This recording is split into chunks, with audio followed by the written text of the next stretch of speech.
খুব সহজে কিভাবে ওভেন রোল সেলাইটা করা যায় আজ সেটাই আপনাদের সাথে শেয়ার করব।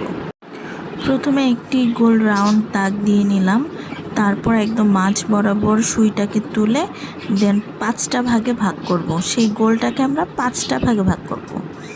5টা ভাগে ভাগ করে দেন মাঝ বরাবর আবার সুইটা তুলে তারপর একটা সুতা বাদ দিয়ে আরেকটা সুতা নিচ দিয়ে সুইটা ঢুকিয়ে দিব।